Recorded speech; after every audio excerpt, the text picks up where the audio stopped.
ಒಬ್ಬ ಚಿಂತನ್ ಮತ್ತೊಬ್ಬ ಮೊಹಿದ್ದೀನ್. ಇವರಿಬ್ಬರು ತುಂಬಾ ಆತ್ಮೀಯ ಸ್ನೇಹಿತರಾಗಿರ್ತಾರೆ. ಹಾಗೆ ಇವರಿಬ್ಬರೂ ಈಗ ತಾನೇ ಹೊಸದಾಗಿ ಮದುವೆ ಸಹ ಮಾಡಿಕೊಂಡಿರ್ತಾರೆ. ಅದೊಂದು ದಿನ ಈ ಚಿಂತನ್ ಮೊಹಿದ್ದೀನ್ ಬಳಿಗೆ ಬರ್ತಾನೆ.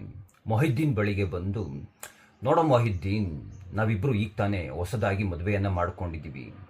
ನಾವಿಬ್ಬರು ಯಾಕೆ ಕಾಶ್ಮೀರವನ್ನು ನೋಡ್ಕೊಂಡು ಬರಬಾರ್ದು? ಕಾಶ್ಮೀರ ಈ ಸಮಯದಲ್ಲಿ ನೋಡೋದಕ್ಕೆ ತುಂಬ ಚೆನ್ನಾಗಿರುತ್ತಂತೆ.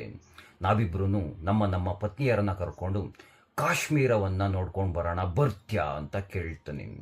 ಅದಕ್ಕೆ ಮೊಹಿದ್ದೀನ್ ಸಹ ಸರಿ ಹೋಗೋಣ ಅಂತ ಒಪ್ಪಿಗೆಯನ್ನು ನೀಡ್ತಾನೆ.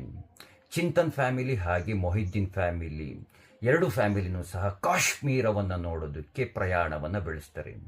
ಪ್ರಯಾಣದ ಮಾರ್ಗ ಮಧ್ಯದಲ್ಲಿ ಶೈಲಜಾ ಅಮರ್ನಾಥ್ ದಂಪತಿಗಳ ಪರಿಚಯ ಆಗುತ್ತೆ.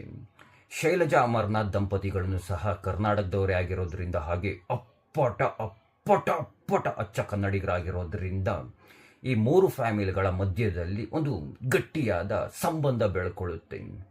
ಈ ಶೈಲಜಾ ಅಮರ್ನಾಥ್ ಚಿಂತನ್ ಹಾಗೆ ಮೊಹಿದ್ದೀನ್ ಫ್ಯಾಮಿಲಿಗೆ ಹೇಳ್ತಾರೆ, ನೋಡಿ, ಈ ಕಾಶ್ಮೀರದಲ್ಲಿ ಪೆಹಲ್ಗಾಮ್ ನೋಡೋದಕ್ಕೆ ತುಂಬ ಚೆನ್ನಾಗಿರುತ್ತಂತೆ. ಅಲ್ಲಿ ನೋಡೋದಕ್ಕೆ ತುಂಬ ಚೆನ್ನಾಗಿರುವಂತಹ ಸ್ಥಳಗಳಿದೆಯಂತೆ. ಬನ್ನಿ ನಾವೆಲ್ಲ ಪೆಹಲ್ಗಾಮ್ಗೆ ಹೋಗೋಣ ಅಂತ ಹೇಳ್ತಾರೆ. ಇದಕ್ಕೆ ಒಪ್ಕೊಂಡಂತಹ ಚಿಂತನ್ ಫ್ಯಾಮಿಲಿ ಹಾಗೆ ಮೊಹಿದ್ದೀನ್ ಫ್ಯಾಮಿಲಿ ಎಲ್ಲರೂ ಪೆಹಲ್ಗಾಮ್ ನೋಡೋದಕ್ಕೆ ಅಂತ ಹೋಗ್ತಾರೆ. ಪೆಹಲ್ಗಾಮ್ನಲ್ಲಿರುವಂತಹ ಸುಂದರವಾದಂತಹ ರಮಣೀಯವಾದಂತಹ ಸ್ಥಳವನ್ನು ಕಣ್ತುಂಬಿಕೊಳ್ತಾ ಇರ್ತಾರೆ ಮೂರು ಫ್ಯಾಮಿಲಿಯವರು ಕಣ್ತುಂಬಿಕೊಳ್ಳುತ್ತಿರುವಂತಹ ಸಮಯಕ್ಕೇನೆ ಇದ್ದಕ್ಕಿದ್ದ ಹಾಗೆ ಭಯೋತ್ಪಾದಕರ ದಾಳಿ ನಡೆದು ಬಿಡುತ್ತೆ. ಆ ಭಯೋತ್ಪಾದಕರೆಲ್ಲ ಕೆಲವೊಂದಷ್ಟು ಜನ ಈ ಮೂರು ಫ್ಯಾಮಿಲಿಯ ಬಳಿ ಬರ್ತಾರೆ. ಈ ಮೂರು ಫ್ಯಾಮಿಲಿಯ ಬಳಿ ಬಂದ ನಂತರ ಒಂದು 5 ನಿಮಿಷ ಇವರ ಜೊತೆ ಚರ್ಚೆಯನ್ನು ನಡೆಸ್ತಾರೆ. ಚರ್ಚೆಯನ್ನು ನಡೆಸಿದ ನಂತರ ಕೆಲವೊಂದಷ್ಟು ತನಿಖೆಗಳನ್ನು ಮಾಡಿದ ನಂತರ, ಯಾವ ತನಿಖೆ ಅಂತ ಕೊನೆಯಲ್ಲಿ ಹೇಳ್ತೀನಿ, ತನಿಖೆಯನ್ನು ಮಾಡಿದ ನಂತರ ಚಿಂತನ್ ಆ್ಯಂಡ್ ಫ್ಯಾಮಿಲಿಯವ್ರನ್ನ ಏನು ಮಾಡೋದೇ ಇಲ್ಲ. ಈ ಭಯೋತ್ಪಾದಕರು ಹಾಗೆ ಬಿಟ್ಟು ಕಳಿಸ್ಬಿಡ್ತಾರೆ. ನಂತರ ಈ ಮೊಹಿದ್ದೀನ್ ಹಾಗೆ ಫ್ಯಾಮಿಲಿಯವ್ರನ್ನ ಏನು ಮಾಡೋದೇ ಇಲ್ಲ, ಅವ್ರ ಧರ್ಮಪತ್ನಿನೂ ಏನು ಮಾಡೋದಿಲ್ಲ, ಹಾಗೆ ಬಿಟ್ಟು ಕಳಿಸ್ಬಿಡ್ತಾರೆ. ಆದರೆ ಈ ಶೈಲಜಾ ಅಮರ್ನಾಥ್ ಇದ್ದಾರಲ್ಲ, ಶೈಲಜಾ ಅಮರ್ನಾಥ್ ಆಕೆಯ ಧರ್ಮಪತ್ನಿಯನ್ನು ಪಾಯಿಂಟ್ ಬ್ಲಾಕಲ್ಲಿ ಗುಂಡಿಟ್ಟು ಅಂತ ಹೊಡೆದು ಹಾಕಿಯೇ ಬಿಡ್ತಾರೆ. ಯಾಕೆ ಹೊಡೆದಾಕಿದ್ರು, ಯಾವ ಕಾರಣಕ್ಕೆ ಹೊಡೆದಾಕಿದ್ರು ನನಗಂತೂ ಗೊತ್ತಿಲ್ಲ ಅಪ್ಪ.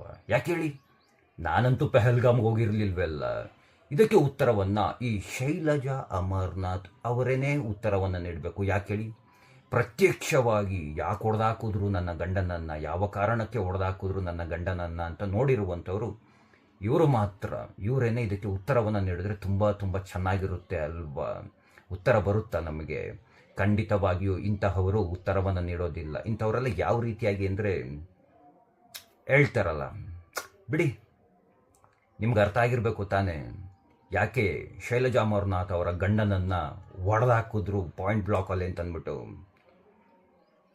ಅರ್ಥ ಆಗಿತ್ತು ಅಂದರೆ ತಪ್ಪದೆ ಕಾಮೆಂಟ್ ಮಾಡಿ ತಿಳಿಸಿ ಅಂತ ಹೇಳ್ತಾ, ಇಂತಹ ಮೂರ್ಖರಿಗೆಲ್ಲ ಕೃಷ್ಣ ಸ್ವಲ್ಪ ತಲೆಗೆ ಬುದ್ಧಿಯನ್ನು ಕೊಡಲಿ ಅಂತ ಕೇಳ್ಕೊಳ್ತಾ ಎಲ್ರಿಗೂ ಧನ್ಯವಾದಗಳು. ಜೈ ಶ್ರೀ ಕೃಷ್ಣ.